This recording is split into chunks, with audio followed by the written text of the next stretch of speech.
بسم اللہ الرحمن الرحیم۔ السلام علیکم۔ آج میں آپ کے ساتھ ایک اور زبردست انفارمیشن شیئر کرنے جا رہی ہوں۔ آج میں آپ کو بتاؤں گی کہ پھول مکھانے کھانے کے کتنے فائدے ہیں۔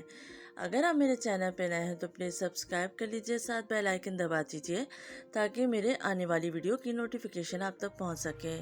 چلیے ویڈیو سٹارٹ کرتے ہیں۔ پھول مکھانے، جن کو انگلش میں فاکس نٹس بھی کہا جاتا ہے، پھول مکھانوں کا شمار ایسی غذائی اشیاء میں ہوتا ہے جو غذائیت سے بھرپور ہیں۔ کچھ بڑے حکیموں کے مطابق پھول مکھانوں میں گوشت سے بھی زیادہ غذائیت موجود ہوتی ہے۔ پھول مکھانوں کا استعمال نہ صرف پاکستان اور انڈیا میں بلکہ پوری دنیا میں کیا جاتا ہے۔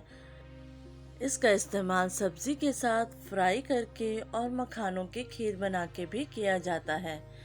بہرحال اس کا استعمال جس طرح بھی کیا جائے فائدہ مند ہے۔ جو عورتیں اور بچے کمزور ہیں اور ان کو تھکاوٹ محسوس ہوتی ہے وہ اس کا استعمال ضرور کریں۔ اب میں آپ کو اس کا طریقہ استعمال بتاتی ہوں۔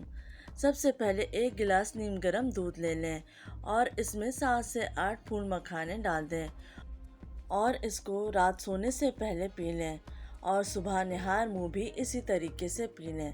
اس کے بعد 20 سے 25 منٹ بعد آپ ناشتہ کریں۔ جب آپ روزانہ اس کا استعمال کریں گی تو ایک ہفتے میں واضح فرق معلوم ہوگا۔ ایک ہفتے بعد دودھ میں مکھانوں کی تعداد بڑھا سکتے ہیں۔ جن لوگوں کو ہڈیوں میں درد ہوتا ہے وہ صبح شام پھول مکھانوں کا استعمال کریں۔ اس کے استعمال سے آپ کی ہڈیاں مضبوط ہوں گی اور درد بھی ختم ہو جائے گا۔ پھول مکھانے غذائیت سے بھرپور ہوتے ہیں۔ اس کا استعمال اپنی زندگی میں ضرور کیجیے۔ امید ہے آپ کے لیے یہ ویڈیو فائدہ مند ہوگی۔ اپنا خیال رکھیے گا۔ اللہ حافظ۔